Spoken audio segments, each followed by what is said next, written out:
نیک بخت باپ اور بدبخت اولاد کا واقعہ۔ ایک شخص بہت سخی اور پرہیزگار تھا۔ اس کا ایک باغ تھا۔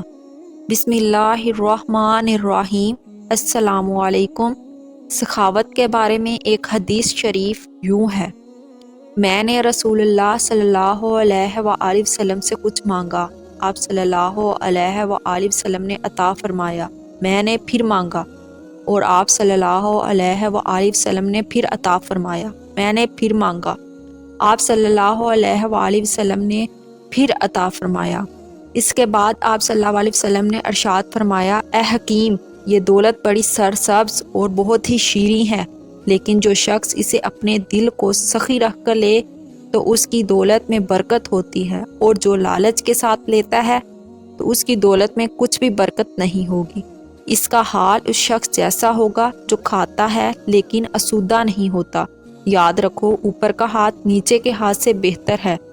حکیم بن حزام رضی اللہ عنہ نے کہا کہ میں نے عرض کی، اس ذات کی قسم جس نے آپ کو سچائی کے ساتھ معبوس کیا، اب اس کے بعد میں کسی سے کوئی چیز نہیں لوں گا، یہاں تک کہ اس دنیا ہی سے میں جدا ہو جاؤں۔ چنانچہ حضرت ابو بکر رضی اللہ عنہ حکیم رضی اللہ عنہ کو ان کا مبول دینے کے لیے بلاتے تو وہ لینے سے انکار کر دیتے۔ پھر حضرت عمر رضی اللہ عنہ نے بھی انہیں حصہ دینا چاہا تو انہوں نے اس کو لینے سے انکار کر دیا۔ اس پر حضرت عمر رضی اللہ عنہ نے فرمایا: اے مسلمانوں، میں تمہیں حکیم بن حزام کے معاملے میں گواہ بناتا ہوں کہ میں نے ان کا حق انہیں دینا چاہا لیکن انہوں نے لینے سے انکار کر دیا۔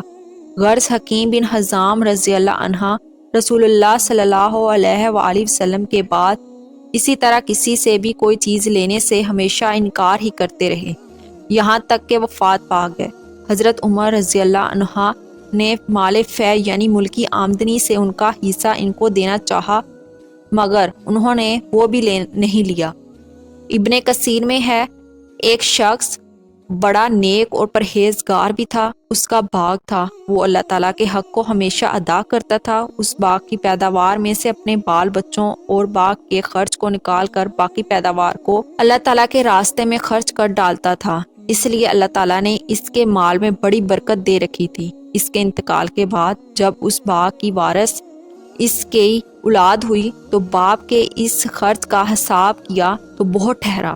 ان لوگوں نے آپس میں مشورہ کر کے یہ طے کیا کہ حقیقت میں ہمارا باپ بڑا ہی بے وقوف اور نادان تھا، جو اتنی بڑی رقم مفت خوروں، غریبوں اور مسکینوں میں بلا وجہ دے دیا کرتا تھا۔ لہٰذا ہم ان غریبوں کے حق کو روکیں اور ان کو کچھ نہ دیں تو ہمارے پاس بہت مال جمع ہو جائے گا اور ہم سب مالدار ہو جائیں گے۔ جب یہ مشورے کر چکے، باغ کے پھل پک گئے، کھیتی تیار ہو گئی، تو رات ہی کو ان لوگوں نے قسمیں کھائیں کہ صبح ہونے سے پہلے پہلے رات کے وقت چلو، رات کو پھل توڑ لاؤ تاکہ کسی کو خبر نہ ہونے پائے۔ چلتے وقت پچھلی رات کو ایک دوسرے کو جگاؤ، چپکے چپکے دبے پاؤں چلو تاکہ غریبوں کو خبر نہ ہونے پائے۔ آج پھل توڑنے کا دن ہے، ورنہ اپنے باپ کے دستور کے مطابق مجبوراً کچھ نہ کچھ دینا ہی پڑے گا۔ یہ سب منصوبے بنا کر کانا پھوسی کرتے ہوئے باغ کی طرف چلے۔ ادھر ان کے پہنچنے سے پہلے ہی اس باغ پر اللہ کا عذاب آیا اور آگ نے جلا کر خاکستر کر دیا۔ وہ وہاں کوئی درخت رہا اور نہ سرسبز لہلہاتی کھیتیاں رہیں اور نہ پھل پھول رہے، سوائے راکھ کے جھلتے جھلتے ڈھیروں کے سوا کچھ نہ تھا۔ ایسا معلوم ہوتا تھا کہ یہاں کوئی باغ ہی نہ تھا۔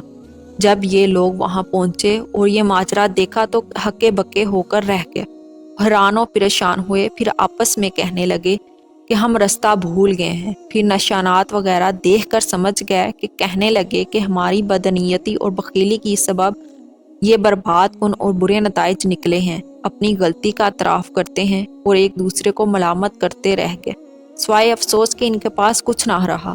پھر ہم کہتے ہیں کہ ہمارے گھروں میں برکتیں نہیں ہیں، ہم نے آباء و اجداد کے طور طریقوں کو بھلا دیا ہے اور نفسا نفسی کے دور میں گم ہو گئے ہیں۔ اس دور میں نہ ہی برکتیں رہی ہیں اور نہ ہی پہلے دور کی طرح کی سکون والی زندگی۔